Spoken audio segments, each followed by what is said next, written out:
আমার এই রেসিপি কেমন লাগলো অবশ্যই কমেন্ট করে জানাবেন। নমস্কার বন্ধুরা, আপনারা সবাই কেমন আছেন? আবারও শিলাস কুকিংয়ে নতুন একটি রান্নার রেসিপি নিয়ে চলে আসলাম। আজ বানাচ্ছি পটল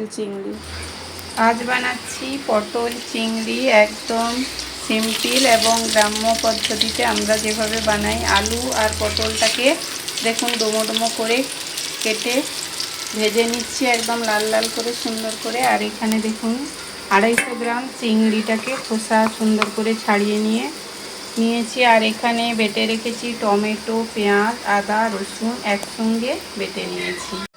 এই যে এখন গুঁড়ো মশলার একটা পেস্ট বানাবো, তার জন্য জিরে গুঁড়ি দিচ্ছি, ধনে গুঁড়ি আর দেব লঙ্কার গুঁড়ি। এগুলো একটু জলে গুলিয়ে নিলে সুন্দর হয়। আমি সমস্ত একদম বাটা মশলাতে করছি, একদম মিক্সিতে বেটে, তাই এটা খেতে একদম দারুণ হয়। অবশ্যই এই বাটা মশলা দিয়ে আপনারা একবার এই রেসিপিটা ট্রাই করুন। এখন পটলটাকে ভেজে নিয়েছি আর উঠিয়ে নেব। ভাজা হয়ে গেছে লাল লাল করে, আলুটাও সেদ্ধ হয়ে গেছে একদম ভেজে। আমি চিংড়িটা এখন ভেজে নেব। পুরো রান্নাটা আমি সরষের তেলে করছি। হলুদ গুঁড়া দিলাম আর চিংড়ি ভাজবো কড়াইতে। তেল দিয়ে হলুদ দিয়ে দিলাম, দিয়ে চিংড়িটা দিয়ে দেব। খুব সহজে রান্না করে নেওয়া যায়। পরিমাণ মতো লবণটাও দিয়ে দিলাম। পরিমাণ মতো লবণ দিয়ে চিংড়িটা হালকা লাল লাল করে ভেজে নেব। চিংড়িটা হালকা লাল করে দেখুন ভেজে নিয়েছি। এখন উঠিয়ে রাখছি। আলু পটলের সঙ্গেই চিংড়িটা উঠিয়ে রেখে দিচ্ছি। ভাজা তেলের মধ্যে আর একটু তেল দিয়ে গোটা গরম মশলাগুলো দিয়ে দিলাম।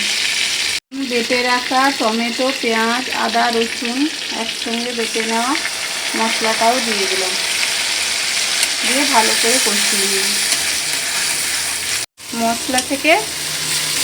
ভাজা মশলাটা থেকে দেখুন তেল ছেড়ে এসছে। এখন গুলিয়ে নেওয়া গুঁড়া মশলাগুলোও দিয়ে দিলাম, দিয়ে আবারও সুন্দর করে কষিয়ে নিতে হবে। মশলাটা দেখুন ভালো করে কষিয়ে নিচ্ছি। মশলা ভালোভাবে কষানো হলে তারপরে আলু পটলটা দিয়েও আবারও কষিয়ে নেব একটু। যেহেতু চিংড়ি মাছের তেলে ওই মশলাটা করছি, তাই চিংড়ি মাছের ফ্লেভারটা খুব ভালো আসবে। আপনারা সবাই এরকম রান্না করতে জানেন, কিন্তু আমরা কিভাবে মেদিনীপুরের গ্রামের রেসিপি আপনাদের দেখাচ্ছি, আমরা কিভাবে রান্না করি।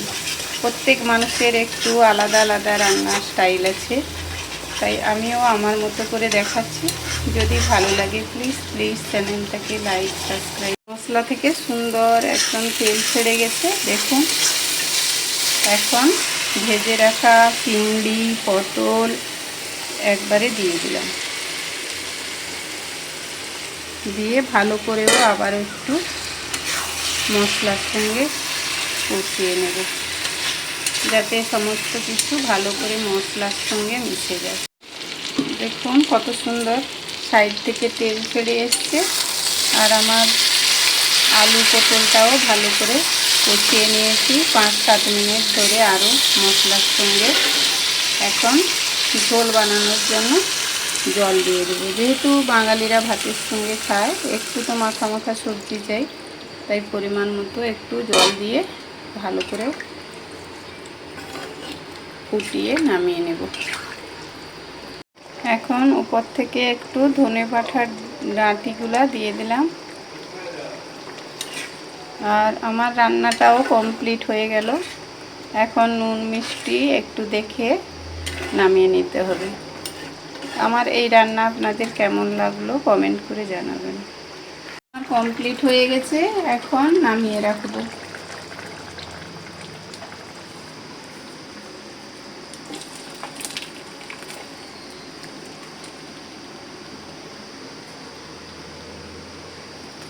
উপর থেকে একটু ধনেপাতাটাও ছড়িয়ে দিলাম। আর তৈরি হয়ে গেল পটল চিংড়ি বা চিংড়ি দিয়ে পটলের কারি, ডালনা যাই বলতে পারেন। আমার এই রেসিপি কেমন লাগলো অবশ্যই কমেন্ট করে জানাবেন।